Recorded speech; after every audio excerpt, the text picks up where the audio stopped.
What's up, everybody? Welcome back to another Pitching Ninjas Top 5 Filthiest Pitches of the Day. We'll kick it off with the honorable mentions. First, I have Mason Miller, who got mad here and just started throwing 103-mile-an-hour heaters. He'd just given up a home run. I don't blame him. And also, Mad Mason Miller, kind of a nice alliteration. You go, Ninja. Next, I have Jhoan Duran for these knuckle curves. He even got a nod out of Salvy here. And lastly, Cade Smith for these splitters and fastballs. My top 5 filthiest pitches of the day. At number 5, we have a tie between Trevor Rogers for this rising slider.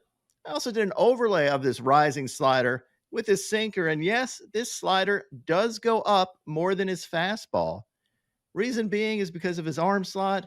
The spin actually causes the ball to go up. Just think about it. It's like a four-seam fastball spin because he releases it from down there. So the normal slider spin makes it go the other way. I have him tied with Mitch Keller for these sweepers that broke 19 inches. He had 7 Ks in 6 innings, giving up only 1 run. At number 4, Ryan Helsley for this heater and slider for this wicked sword. At number 3, Zebby Matthews for this swing and sting. Yes, a slider that hits the batter in the foot, adding injury to insult. Here's an overlay of that slider with his fastball. Zebby had 9 Ks in 4 innings, giving up 2 runs. At number 2, Max Fried for his curveballs. Here's an overlay of his curveball with his fastball, and you can see the drop on that curveball. I also love this pickoff move from Max Fried. I guess we don't apply balk rules to lefties because, he's supposed to step like reasonably towards the base. Anyway, Max Fried picks everybody off. He's nasty, and let's let him get away with anything he wants to because he's the man. And at number 1, Matthew Liberatore for his curveballs. Can you marry a pitch? Look how pretty these curveballs are. They're absolutely gorgeous. Over and over again, dude is having a fantastic year. Everybody needs to take notice of him, at least to watch his curveballs.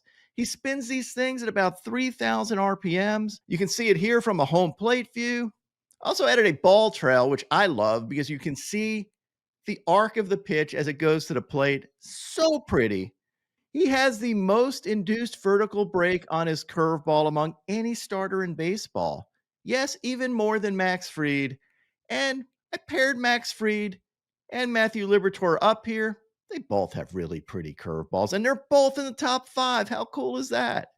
Liberatore had 4 Ks in 7 innings, giving up 1 run.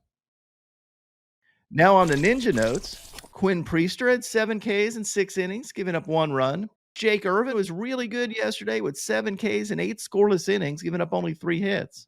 Andrew Abbott had 2 Ks in 5.2 innings, giving up 1 run. Grant Holmes had 6 Ks in 7 innings, giving up 1 run. Framber Valdez and Bryan Woo put on a pitcher's duel. Valdez had 5 Ks in 6 innings, giving up 1 run. And Bryan Woo had 5 Ks in 6 innings, giving up no earned runs. And don't look now, but Bryan Woo's ERA, 2.4. Jack Leiter had 3 Ks in 5 innings, giving up 2 runs. Trevor Rogers is back, and he had 5 Ks in 6 1/3 scoreless innings, giving up only 2 hits. He faced off against Lucas Giolito, who had 6 Ks in 7 scoreless innings. Shane Baz had 4 Ks in 5 2/3 innings, giving up 1 run. Casey Mize had 6 Ks in 5 innings, giving up 1 earned run. And David Peterson had 7 Ks in 6 2/3 innings, giving up 2 runs. Ninja, we're jumping things off today with a jumbo judge, Jack.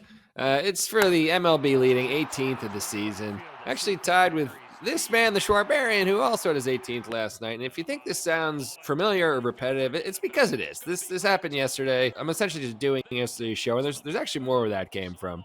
In that same game, though, later on, Brent Rooker hit this go-ahead shot in the 8th. It was absolutely huge, only to open the door for Max Kepler to hit a game-tying jack in the 9th on the way to the Phillies win off the bat of the Schwarbarian again with this game-winning double here. But Ninja, the dog of the day, just back to the same, probably Acuna again. There weren't many great options for dongs yesterday, Ninja. This was the long dong of the day, just 427. The guys were shrimps yesterday, but 2 games back, he's got 2 jumbo jacks, and everyone seems to love it. And this guy, at this rate, might make the all-star team. But that's your dong. And now my pitching ninja moment of Zen. I sure hope these guys aren't lactose. Sends this one high in the air, deep toward. Holy cow. Yeah, a little bit of. Wait a minute. Oh my gosh. Joseph Newgarden might actually want that milk if he's going to get tonight. On a night where they had to have it. Oh, yeah. Oh, my goodness. We saw it in Boston earlier today. Getting ready for the Indy 500. That is not going to be easy to clean. My picks of the day today are a 3-leg parlay. I'm going to start out with Will Warren for 6Ks or more, then take Jesus Luzardo for 6Ks or more, and top it off with Ben Brown for 6Ks or more. What would your picks of the day be?